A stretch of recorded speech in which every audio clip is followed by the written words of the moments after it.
আমরা সোশ্যাল মিডিয়ায় কিছু কাপল দেখি, like husband wife, boyfriend girlfriend, যারা তাদের রোমান্টিক মুহূর্তগুলো সোশ্যাল মিডিয়ায় শেয়ার করে, যেগুলো আমরা দেখি। এগুলো দেখে আমাদের মনে হয় যে তারা কত রোমান্টিক, কত তাদের মধ্যে একটা সুন্দর একটা বন্ডিং আছে, বা তাদের মধ্যে একটা বোঝাপড়া আছে। তারা একে অপরকে অনেক বেশি কেয়ার করে, অনেক বেশি লাভ করে। এভাবে ভাবতে ভাবতে একটা সময় আমরা নিজেরাই হতাশার মধ্যে অনেকেই ডুবে যাই। সেটা কীরকম? যেমন একসময় গিয়ে আমরা ভাবি যে আমার ওয়াইফও যদি আমাকে ওভাবে লাভ করতো, বেশি বেশি কেয়ার করতো, আমার দুজনের মধ্যে একটা বন্ডিং থাকতো, আমরা কিন্তু অনেক হ্যাপি হতে পারতাম। আসলে সত্যি যেটা সেটা হচ্ছে যে আমরা যে তাদের রোমান্টিক ছবিগুলো দেখি সোশ্যাল মিডিয়ায়, এটা শুধুমাত্র কয়েক সেকেন্ডের একটা মুহূর্ত। আপনি ভেতরে ভেতরে খোঁজ নিয়ে দেখবেন যে হাজব্যান্ডের ওয়াইফকে নিয়ে অনেক বড় একটা কমপ্লেন, আবার ওয়াইফের তার হাজব্যান্ডকে নিয়ে অনেক লম্বা একটা কমপ্লেন। সো এই পৃথিবীতে কিন্তু কেউ হ্যাপি না।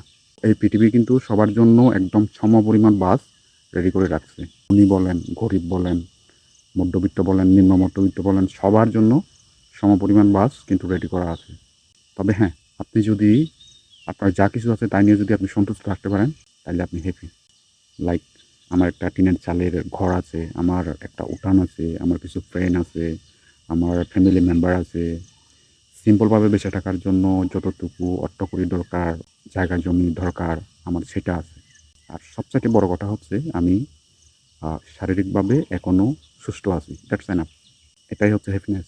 আর আপনার চাওগুলোকে আপনি যতই বড় করবেন, যতই দীর্ঘ করবেন, ততই আপনার আক্ষেপ বাড়বে, ততই আপনি হতাশার মধ্যে থাকবেন, ততই আপনি না পাওয়ার একটা আকাঙ্ক্ষার মধ্য দিয়ে আপনি যাবেন।